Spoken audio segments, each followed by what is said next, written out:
শালা রাঘব ঘোষাল জীবনে কখনো কারো ভালো করিনি আর করব না, শুধুমাত্র নিজে ছাড়া। আর ওই শালা সূর্যকান্ত বর্মা আমার বন্ধু হলো, ও আমার চরম শত্রু, কারণ ও আমার জীবনের সাথে কোনো অঙ্কটাই মিলাইতে দেয়নি, তাই আমিও দেব না।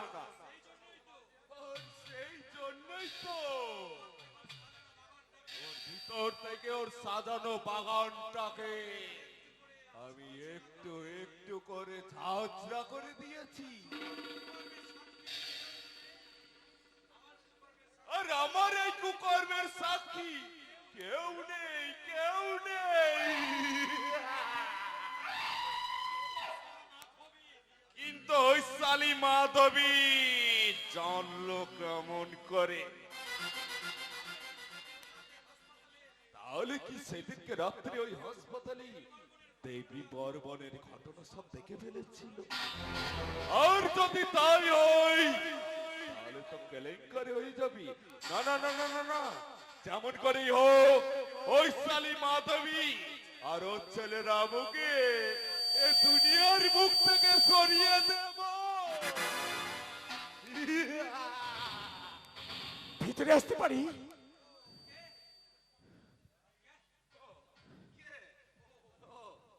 রামু, আরে এসো এসো।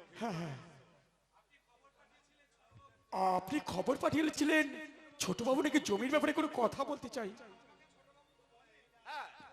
আমাকে তো ছোট বাবু বললেন, এ ম্যানেজার বাবু, ওই বস্তির মধ্যে সব থেকে সৎ এবং ভালো ছেলে কে আছে তাকে একবার ডেকে পাঠান। আমি একবার নিজে বসে বস্তির ব্যাপারটা মিটমাট করে দিতে চাই। আমার অনেক সৌভাগ্য যে ম্যানেজার বাবু আমাকে ডেকে পাঠিয়েছে। আর আমি বললাম রাগের মাথায়, আমি একটা ভুল করে ফেলেছি, আমি চাই না এর একটা মীমাংসা হোক। তুই না রামু, তুই না সব কিছু ভুলে যা। ভুলে গেছি ম্যানেজার বাবু, ভুলে গেছি। আসলে সারাদিন ধরে সংসার চালানোর চিন্তায় মাথায় এত কিন্তু ঢুকে থাকে না, আলাদা করে যে নতুন কিছু ভাববো তার কোনো জায়গায় থাকে না। অজানক পর কে যেন কোথায় হবে শেষ। এই রামু বাবু, জীবনে এগিয়ে যাবার নাম রেলগাড়ি আর পিছিয়ে পড়ার নাম গলায় দড়ি নাকি ম্যানেজার বাবু? মানে আপনি বলেছেন, মানে 200% সত্যি। ওই শালা, ওই তেল মেরে মেরে আর কতদিন চলবে বাবা? আসলে কি হয়েছে জানি? আরে শালা, আমি তোমার কাঁধে হাত রেখেছি বলে তুমিও আমার কাঁধে হাত রাখবে? এত রেগে যাওয়ার কি আছে? আমি তো ম্যানেজার তো নাকি? ওই শালা, ম্যানেজার বলে কি মাথা কিনে রেখেছো নাকি? চুপ চুপ করে থাকবে একদম। এই রামু, হ্যাঁ বলুন বলুন ছোট বাবু বলুন। ওই ওই উত্তরপাড়ার বস্তি, হ্যাঁ ওই উত্তরপাড়ার বস্তি নিয়ে তোর সঙ্গে। হ্যাঁ ম্যানেজার বাবু, ওই ওই ম্যানেজার বাবু বলছিলেন ওই উত্তরপাড়ার বস্তি নিয়ে আপনি আমার সাথে কি কথা বলতে চান? হ্যাঁ রামু, দেখ, এগিয়ে যাওয়ার জন্য না, জীবনে জীবনে এগিয়ে যাওয়ার জন্য না লড়াইটা খুব প্রয়োজন। লড়াই ছাড়া কোনো শালা জীবনে এগোতে পারে না। কিন্তু হ্যাঁ, তার আগে তোকেও তো জানতে হবে যে লড়াইটা তুই কার বিরুদ্ধে করছিস। না না না, না না ছোট বাবু, আপনি ভুল বলছেন। আপনার বিরুদ্ধে গিয়ে দাঁড়ানোর ক্ষমতা আমাদের, সাহস বা ক্ষমতা কোনোটাই নেই। আমরা তো শুধু আমাদের অধিকারটুকু বুঝে নিতে চাই। কিসের অধিকার? ওই ওই যেটা আপনার বাবা আমাদেরকে দান করে গেছিলেন, ওই উত্তরপাড়ার বস্তিটা। তোর সাহস তো কম নয়, তুই আমার সামনে দাঁড়িয়ে আমার জমির ভাগ চাইছিস। ছোট বাবু আপনি তো জমিদার মানুষ, আপনার এলাকায় প্রায় প্রত্যেকটা জমি আপনার। তাই তাই আমাদের শুধু একটাই অনুরোধ, দয়া করে এই বস্তিটা আপনি কাটবেন না। ওই রামু, দয়া মায়া মমতা কোনোটাই আমার মধ্যে নেই। আমি যখন বলেছি ওই বস্তিটা আমার চাই, তখন চাই। ছোট বাবু, আমি নিজে ভগবানের কাছে প্রার্থনা করব যাতে আপনার সমস্ত মনোবাঞ্ছা পূর্ণ হয়, কিন্তু কিন্তু এই চাওয়াটা আপনার অন্যায়। ওই রামু, নাই অন্যায়ের পাঠ এখন আমাকে তোর কাছে শিখতে হবে। আপনি ভুল করছেন ছোট বাবু, আপনি ভুল করছেন। আপনাকে আমরা কিছু শেখাচ্ছি না, আপনাকে তো শুধু আমাদের বাস্তবের কথাটাই বলছি। আমার বাস্তবের কথা ছেড়ে দিয়ে তুই তোর নিজের বাস্তবের কথা ভাব রামো। তোর সামনের বাস্তব বড় কঠিন। ছোটবেলা থেকে না ওই বাস্তবের সাথে চলতে চলতে বড় হয়েছি ছোট বাবু, ওটা খুব ভালো করেই জানা আছে। তুই বোধহয় জানিস না রামো, তোদের ওই মানুষ বস্তির মানুষগুলোর জন্য আমার জীবন থেকে আমার বাবা চলে গেছে। আজ আমার মাকে বিধবা হতে হয়েছে। না না না ছোট বাবু, না, আপনাকে আপনাকে ছোটবেলা থেকে ভুল বোঝানো হয়েছে। ছোট বাবু, ওই কারার মালিক আমরা কেউ নয় ছোট বাবু, ওই কারার মালিক তো সবই ওই ভগবানের উপর। ভগবান যেটা মনে করে সেটাই তো করে। কি মান ভগবান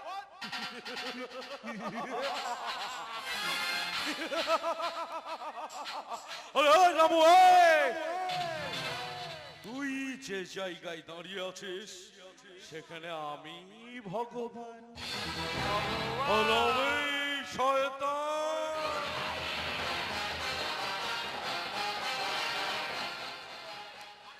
আর এখন ইচ্ছা করলে তোকে এখানেই আমি পুঁতে দিতে পারি। তাতে লাভ কি? তাতে লাভ কি? আমার মতো একটা সামান্য রিক্সাওয়ালাকে মেরে আপনার কি লাভ? আর আমি যদি মরেও যাই, ওই বস্তিতে থাকা হাজার হাজার মানুষ আপনার বিরুদ্ধে লড়াই করবে তাদের ওই জমিটা বুঝে নেওয়ার জন্য।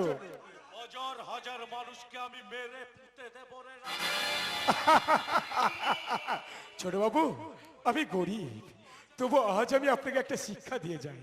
ওই লাশ মারিয়ে মারিয়ে উপরের দিকে ওঠা যায়, কিন্তু সুখ স্বাচ্ছন্দ্যের মুখ দেখা যায় না ছোট বাবু। আপনার এই চিন্তা ভাবনা আপনাকে ভবিষ্যতে অন্ধকারের দিকে ছেড়ে দেবে ছোট বাবু। রামু, যত পাল লড়াই করার জন্য এগিয়ে আসবি, ঠিক ততবার এইভাবে মুখ থুবড়ে পড়ে থাকবে রামু।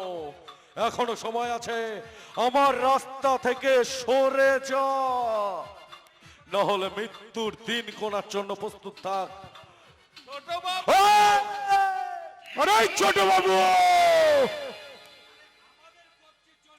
আমাদের কবজির জোর কম হলেও মনের জোর আর বুকের পাটাটা অনেক বেশি।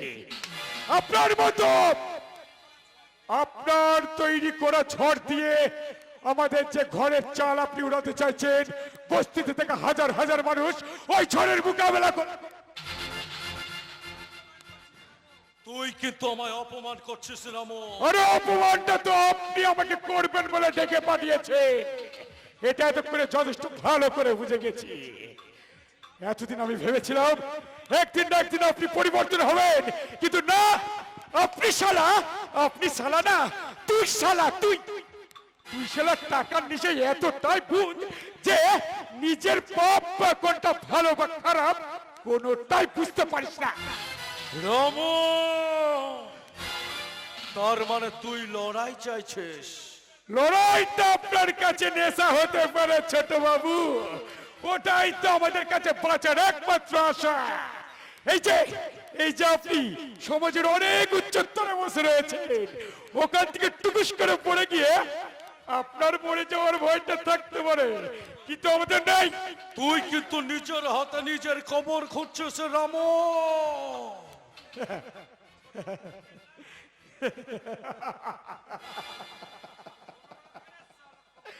ছোটবেলা থেকে না ওই কবর আর শ্মশানের পাশে শুয়ে থেকে থেকে মানুষ হয়েছি, সারা ভয়টাই নাই। এই রামু আরে রাঘব ঘোষাল, কেউ তো সাপ নিজের ছাড়া কেউ ছবল মারে, আর তুই তো ওই ছোট বাবুর ছাড়া সঙ্গী, একটু সামনে থাকিস। পরিণাম কিন্তু ভালো হবে না রামু। পরিণাম এর আগেও কোনোদিনও ভালো হয়নি, আর আগামী প্রজন্মে ভালো হবে কিনা তাও জানি না। তবে যাওয়ার আগে আপনাকে আমি একটা কথা বলে যাই ছোট বাবু, ওই গরিবের মুখের খাবার আর ক্ষুধার্ত বাঘের শিকার কখনো কাটতে যাবেন না, দুটোই টপ করে চলে উঠবে।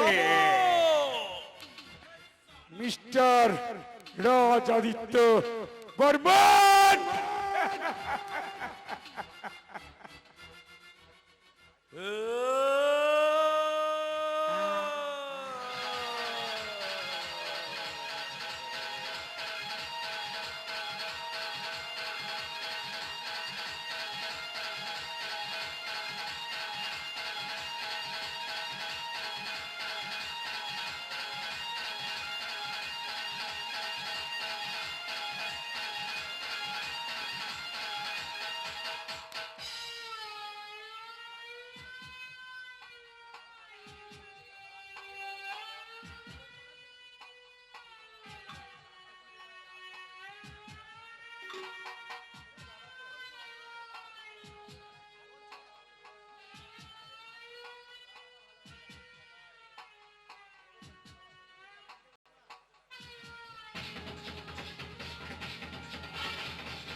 পাঁচটা মিনিট ম্যানেজার বাবু, 5টা মিনিট।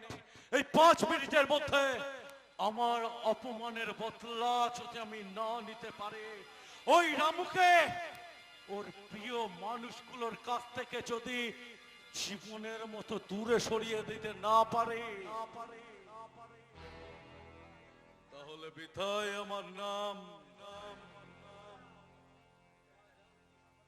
রাজ আদিত্য বর্মন ছোট করে